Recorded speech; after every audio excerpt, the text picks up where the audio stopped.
is my earnest hope, and indeed the hope of all mankind, that from this solemn occasion a better world shall emerge out of the blood and carnage of the past, a world founded upon faith and understanding, a world dedicated to the dignity of man and the fulfillment of his most cherished wish for freedom, tolerance, and justice. Pada tanggal 6 dan 9 Agustus 1945, kota Hiroshima dan Nagasaki di Jepang dijatuhi bom atom oleh pasukan sekutu. Dampak yang sangat dahsyat itu melemahkan kekuatan Jepang, hingga akhirnya pada tanggal 15 Agustus, Kaisar Hirohito mengumumkan perintah penghentian segala bentuk permusuhan dan menyerah kepada sekutu. Berita kekalahan Jepang ini disiarkan langsung melalui siaran radio dari Tokyo. Kabar penting itu ternyata berhasil tertangkap dan didengar oleh para pemuda pejuang kemerdekaan di Indonesia. Salah satunya adalah Sultan Syahrir.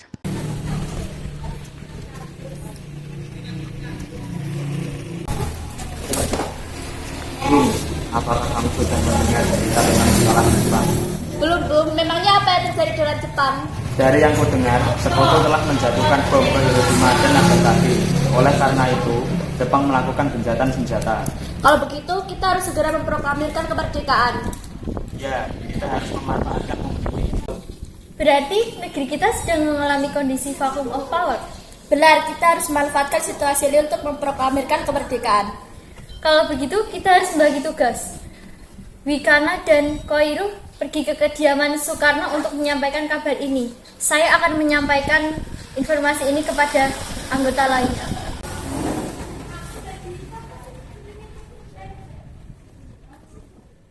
Setelah membagi tugas, Wikana dan Khairul Soleh segera menemui Insinyur Soekarno dan Muhammad Hatta. Di sana terjadi perdebatan panas. Golongan muda mendesak agar kemerdekaan segera diproklamasikan saat itu juga. Namun, pendapat itu tidak sepenuhnya disetujui oleh Insinyur Soekarno. Kita harus memproklamasikan kemerdekaan segera, Bung. Ini saat yang tepat. Jepang sudah kalah. Jepang adalah masa yang silam. Belum lagi kita harus menghadapi Belanda yang kembali berkuasa di negeri ini.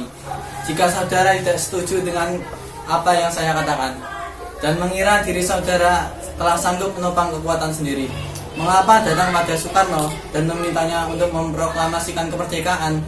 Mengapa kita harus menunggu janji manis itu kalau kita bisa melakukannya sendiri?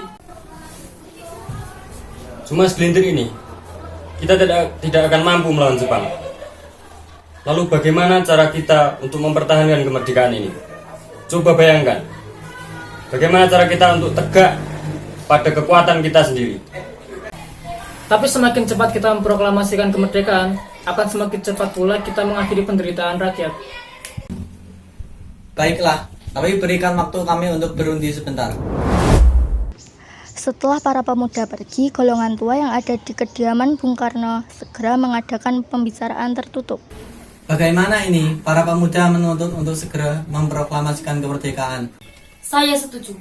Yang terpenting sekarang adalah menghadapi sekutu yang berniat kembali berkuasa di negeri ini. Selain itu, masalah kemerdekaan sebaiknya dibahas dalam sidang PPKI 18 Agustus mendatang. Lalu bagaimana dengan pendapat golongan pemuda? Apakah kita berhitung saja? Lagi pula mereka masih muda. Pikiran mereka terlalu pendek. Kita harus mempersiapkannya dengan matang. Baiklah, berarti kita semua sudah sepakat. Selesai berunding, golongan tua segera keluar menemui para pemuda yang sedang menunggu di luar ruangan.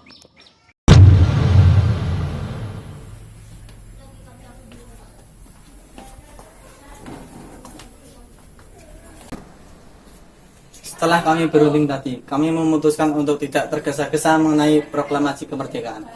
Hal ini masih akan dibahas di sidang PPKI. Dengan berat hati mendengar keputusan tersebut, para pemuda pun meninggalkan kediaman Soekarno.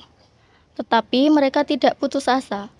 Mereka pun menyusun strategi bagaimana membujuk Soekarno dan Muhammad Hatta untuk memproklamasikan kemerdekaan sesegera mungkin.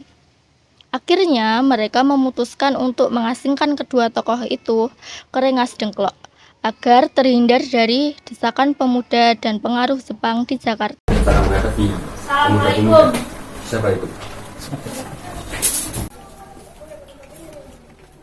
Waalaikumsalam. Ada apa saudara datang sepagi ini? Kami bermaksud untuk membawa Anda dan Soekarno ikut bersama kami menuju tempat pengasingan. Tempat pengasingan apa yang Anda maksud?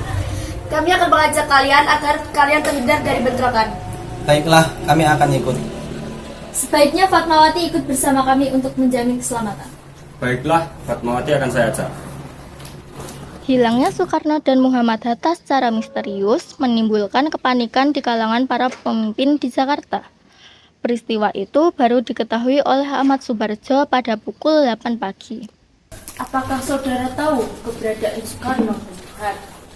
Maaf, saya tidak tahu, Bu. Katakanlah kepadaku sekarang, aku akan menjamin keselamatan mereka. Baiklah, kami akan menunjukkan tempatnya. Mereka sekarang berada di Rengas Dengklok. Hei nak! Maaf, saya Pak. Tolong antarkan kami ke Rengas Dengklok sekarang. Baik, kalau begitu, mari saya antarkan ke Mas Dengklok. Sekarang jelaskan, mengapa saudara sekalian membawa kami ke sini? Kami ingin membicarakan masalah proklamasi kembali. Bukankah tempo hari sudah kami katakan, masalah ini masih akan dibahas di sidang PPKI? Mengapa menunggu hasil dari PPKI? Kami ingin segera memproklamasikan kemerdekaan tanpa campur tangan dari Jepang. Kita masih terlalu dini untuk memproklamirkan kemerdekaan. Selain itu, kita masih membutuhkan bantuan dari Jepang untuk merdeka. Bagaimana jika perkataan Jepang hanya janji manis belaka? Apa yang akan Anda lakukan? Apakah akan selamanya menunggu janji manis itu, Bung? Ini demi rakyat yang sudah bertahun-tahun terbelenggu oleh penjajahan. Mereka berhak bebas. Saya mengerti perhitungan kalian berdua tentang masalah ini. Kita memang belum bisa mempertimbangkan semuanya dengan matang, tapi saya percaya kita bisa memanfaatkan situasi ini karena kesempatan tidak datang dua kali, Bu. Apa yang mereka katakan benar dan saya akan mendukung mereka. Apakah kita bisa? Akankah ini bisa dilakukan? Tentu mungkin. Lagi pula para pemuda di Jakarta sedang menyusun strategi untuk mencegah serangan dari Jepang atau sekutu yang tidak menerima proklamasi bangsa kita. Baiklah, saya setuju. Kita akan memproklamirkan kemerdekaan tanpa campur tangan Jepang. Syukurlah kalian semua baik-baik saja. Jadi bagaimana keputusannya? Kami setuju, kemerdekaan akan dilaksanakan tanpa campur tangan Jepang. Lalu kapan kita akan melaksanakan? Gak mungkin kita akan melaksanakannya besok pagi. Bagaimana kita membicarakan naskah proklamasi untuk mendeklarasikan kemerdekaan kita? Kita butuh tempat untuk membahasnya, Bung. Saya punya ide. Kita akan meminjam rumah Laksamana Maitri.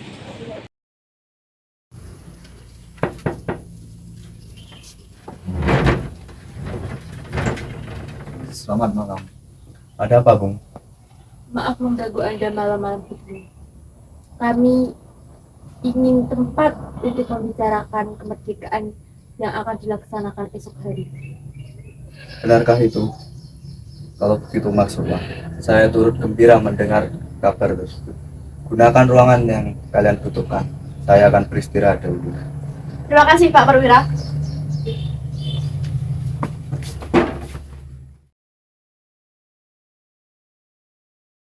Tiga eksponen pemuda yaitu Soekarni, Sudiro, dan PM Diah menyaksikan Soekarno, Muhammad Hatta, dan Ahmad Subarjo membahas perumusan naskah proklamasi.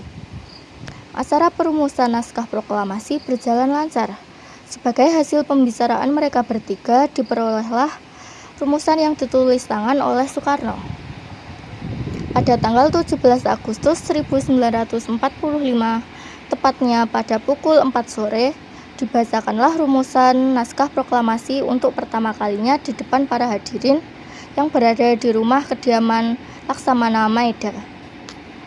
Namun kemudian timbullah persoalan tentang siapa yang akan menandatangani naskah proklamasi. Sebaiknya naskah ini jadi tanda tangani oleh PPKI. Lantas siapa yang akan menandatanganinya?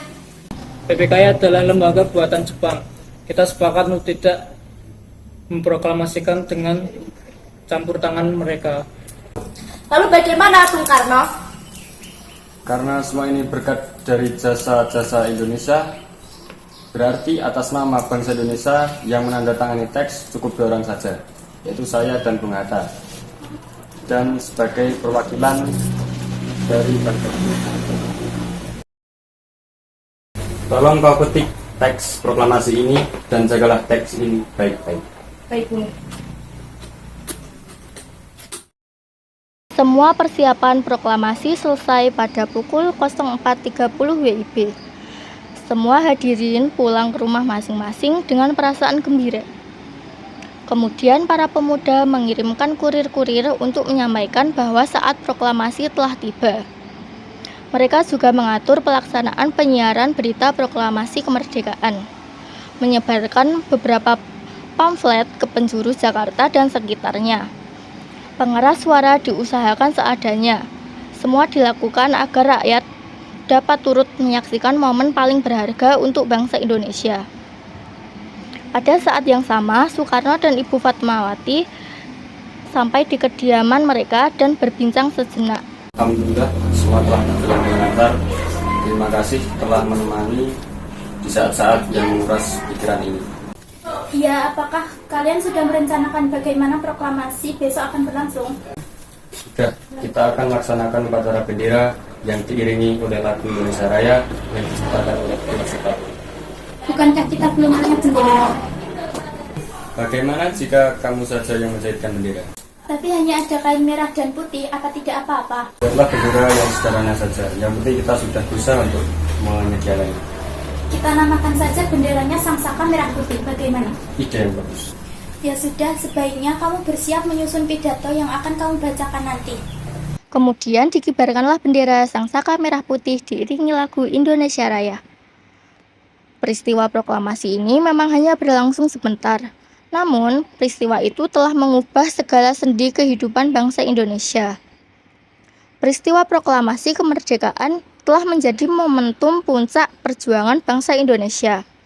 Oleh karena itu, sebagai generasi penerus bangsa, kita harus berprestasi dalam rangka mengisi kemerdekaan tersebut, bukan malah menodainya. Kita harus bisa membalas budi para pejuang tanah air zaman dahulu dengan cara mempertahankan kemerdekaan ini. Trimurti, kibarkan bendera merah putih ini sebagai tanda kejayaan bangsa kita. Siap, Bu. Saya akan memerintahkan anak cucu saya untuk mengibarkannya. Hei kalian akan mendapatkan kesempatan untuk mengibarkan bendera ini pertama kali dalam sejarah. Siap, Komandan. Saudara-saudara sekalian, saya telah meminta saudara hadir di sini untuk menyaksikan peristiwa maha penting dalam sejarah bangsa. Cita-cita berpuluh-puluh tahun, cita bangsa Indonesia telah berjuang untuk merdeka.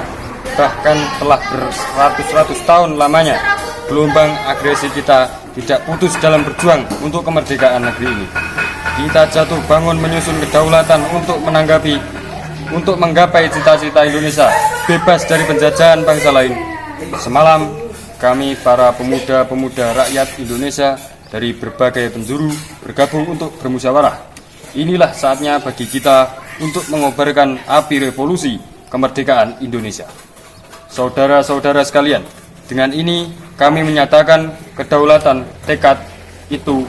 Dengarkanlah proklamasi kami. Proklamasi. Kami, bangsa Indonesia, dengan ini menyatakan kemerdekaan Indonesia. Hal-hal yang mengenai pemindahan kekuasaan dan lain-lain diselenggarakan dengan cara saksama dan dalam tempo yang sesingkat-singkatnya. Jakarta, 17 Agustus 1945, atas nama bangsa Indonesia, Soekarno, Hatta.